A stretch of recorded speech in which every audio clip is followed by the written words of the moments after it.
BCom part first, subject banking and financial management, paper first, economic environment of India का एक महत्वपूर्ण topic है भारत में बेरोजगारी की समस्या, problems of unemployment in India.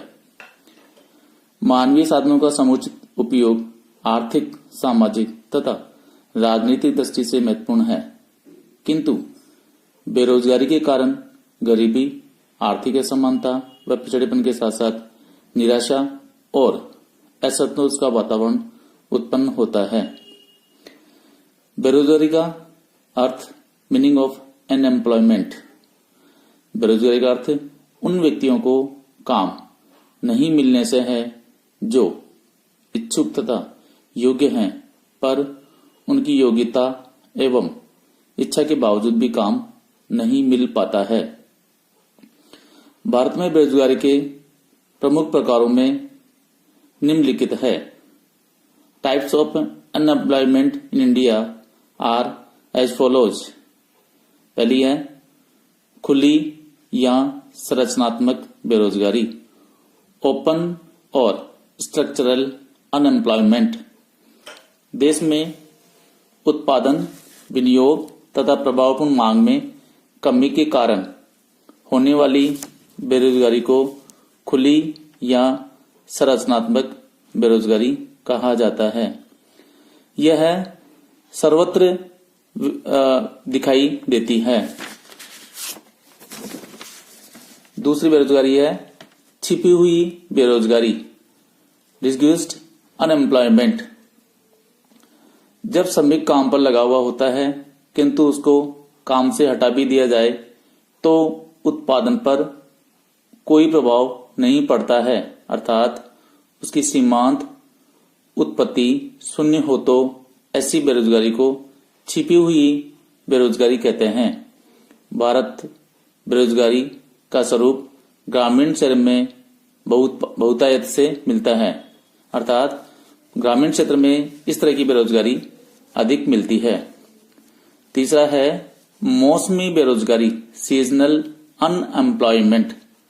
जब श्रमिक को वर्ष भर निरंतर काम नहीं मिल पाता और किसी मौसम विशेष में बेकार बैठना पड़ता है तो इस बेरोजगारी को मौसमी बेरोजगारी कहा जाता है। भारत में कृषि क्षेत्र में यह देखने को मिलता है। जब किसान जब बरसात होती है तो उसको कार्य मिलता है और जब फसल कट जाती है तो उसके पश्चात वह लगभग 3-4 महीने बेकार बैठा रहता है। चौथी बेरोजगारी है तकनीकी बेरोजगारी, टेक्नोलॉजिकल अनएम्प्लॉयमेंट।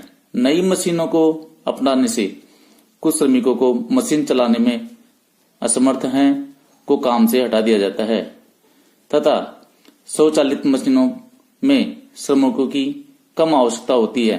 इस प्रकार तकनीकी कारण से भी दो तरह से बेरोजगारी उत्पन्न होती है। पांचवी बेरोजगारी है चक्रीय बेरोजगारी, साइकिलिंग अनएम्प्लॉयमेंट। यह बेरोजगारी प्राय पूंजीवादी देशों में पाई जाती है। पूंजीवाद में जब मांग और पूर्ति में असंतुलन से तेजी मंदी का कुचक्र बेरोजगारी का कारण बनता है तो कई लोग बेरोजगार हो जाते हैं। यह चक्रीय बेरोजगारी कहलाती है। अब हम बेरोजगारी के महत्वपूर्ण कारण पर चर्चा करेंगे। Causes of unemployment in India. पहला कारण है अर्ध विकसित अर्थव्यवस्था। भारतीय अर्थव्यवस्था अर्ध विकसित है और इसमें कृषि की प्रधानता, उद्योग के पिछड़ापन, पूंजी निर्माण की धीमी गति और आय की सीमितता से प्रभावपूर्ण मांग की कमी, गरीबी के दुष्चक्र, गैर कृषि क्षेत्र के अविकसित होने से रोजगार के अवसर सीमित होते हैं। दूसरा कारण है कृषि की मौसमी प्रवृत्ति तथा सिंचाई साधनों का अभाव। भारत कृषि प्रधान राष्ट्र है तथा भारतीय कृषि मानसून का जुआ कहलाती है। वर्षा की अनियमितता, अनिश्चितता तथा न्यूनाधिकता भारत की 70% जनसंख्या के भाग्य के साथ खिलवाड़ करती रहती है। सिंचाई के साधनों के अभाव में रबी की फसल भी केवल सीमित क्षेत्र में ही संभव होती है। यही कारण है कि कृषि क्षेत्र में अदृश्य बेरोजगारी अपनी चरम सीमा पर पाई जाती है।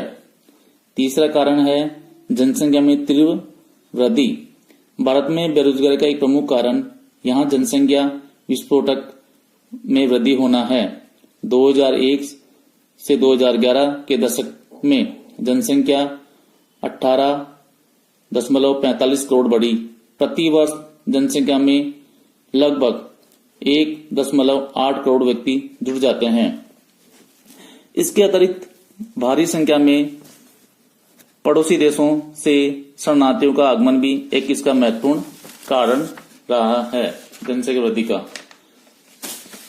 चौथा कारण है औद्योगिकरण की धीमी गति। भारत में औद्योगिकरण की गति बड़ी मंद रही है तथा देश में आधारभूत उद्योगों के अभाव तथा पूंजी एवं तकनीकी ज्ञान की अनुपस्थिति में औद्योगिक पिछड़ापन रहा है।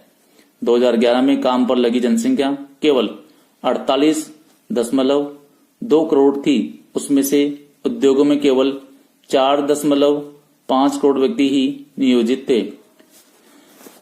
छठा कारण है तकनीकी विकास। देश में नियोजित आर्थिक विकास की प्रक्रिया में अभिनवीकरण, आधुनिकीकरण, स्वयं संचालन, ऑटोमेसिटी के उत्तरोत्तर प्रयोग से बेकारी बढ़ी है, क्योंकि यंत्रीकरण में कम श्रम से अधिक उत्पादन संभव होता है और श्रमिकों की छटनी होती है। कृषि में यंत्रीकरण से बेकारी को बढ़ावा मिला है। भारत में बेरोजगारी का छठा कारण है दोषपूर्ण शिक्षा प्रणाली। भारत में शिक्षा साहित्यिक तथा बौद्धिक है और उसमें व्यावसायिक तथा प्राविधिक शिक्षण का अभाव है। शिक्षितों में शारीरिक श्रम के प्रति अरुचि है तथा वे सफेद पोस्ट, व्हाइट कलर जॉब ही करना चाहते हैं। सातवां कारण है पिछड़े हुए लघु एवं कुटीर उद्योग। कच्चे माल की कमी, वित्त साधनों का अभाव तथा बड़े उद्योगों के सामने प्रतिस्पर्धा में नहीं टिक पाने के कारण लघु व कुटीर उद्योगों के कारीगर बेरोजगारी के शिकार हो गए हैं। आठवां कारण है आर्थिक सुधारों से रोजगार पर प्रतिकूल प्रभाव। विश्व बैंक तथा विकसित राष्ट्रों के बढ़ते दबाव तथा विश्व व्यापार संगठन के समझौतों के लागू होने से देश में बहुराष्ट्रीय कंपनियों द्वारा पूंजी गहन उद्योगों में निवेश, आधारभूत संरचना की धीमी प्रगति, विदेशी निवेशों की खुली छूट से लघु उद्योगों का पतन, औद्योगिक रुग्णता आदि कारणों से रोजगार में वांछित वृद्धि नहीं हो सकी है। नौवां और अंतिम कारण सार्वजनिक क्षेत्र की तुलना में निजी क्षेत्र को बढ़ावा। सार्वजनिक क्षेत्र में बहिर्गमन की नीति, एग्जिट पॉलिसी तथा केंद्र व राज्य सरकारों की खस्ता वित्तीय हालत से भी रोजगार पर प्रतिकूल प्रभाव पड़ा है। नई भर्तियों पर रोक विकट समस्या बन गई है।